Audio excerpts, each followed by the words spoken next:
Hey, Paul DiLuigi here again with a quick turnaround for another video presentation. This week we're going to be talking a little bit about gene therapy, where it's been and where it's going. So let's just jump right into it. And gene therapy is not a new or novel idea. A geneticist named Thomas Friedman proposed the original concepts and principles associated with gene modification roughly around 45 years ago. But since then, and most specifically here in the United States, there's been slow growth and development of gene therapies. And this is partly due to a lack of genetic understanding.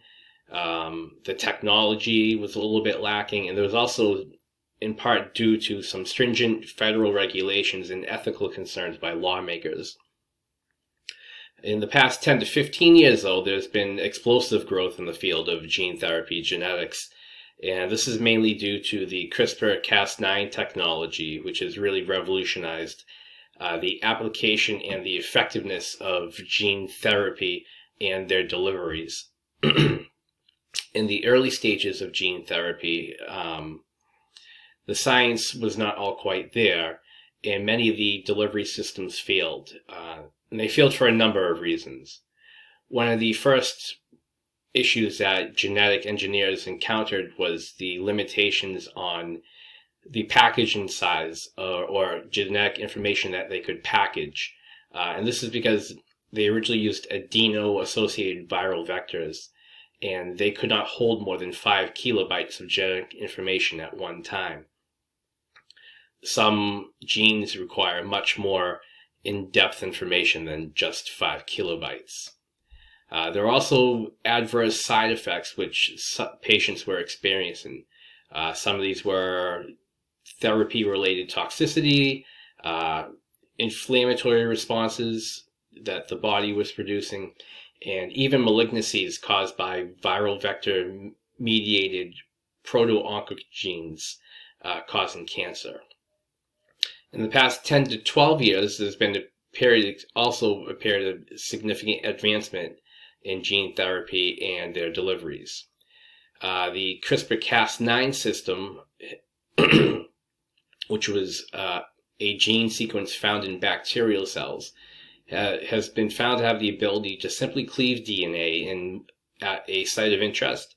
And this kind of eliminates some of the adverse effects seen with the viral vectors as a delivery method.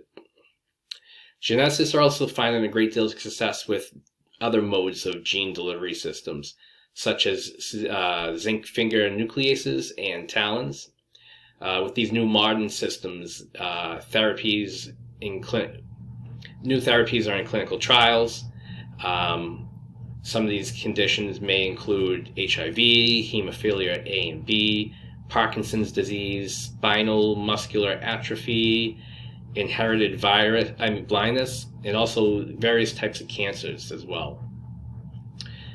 As gene therapy is continuing to advance, new and continuing questions will still need to be addressed through comprehensive investigations of current and future clinical trials, including their effectiveness, their safety, and even their ethical use.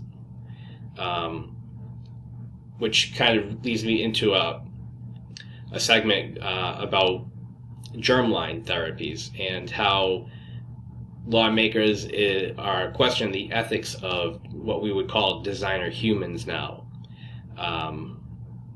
So despite all these problems, gene therapies are the next generation of disease treatment. And geneticists, researchers, medical professionals need to start thinking and practicing to progress some of this science and promote overall human wellness. And I think that will be the overall goal and will be accomplished through gene therapies. So thanks for tuning in for another video presentation, and see you next time.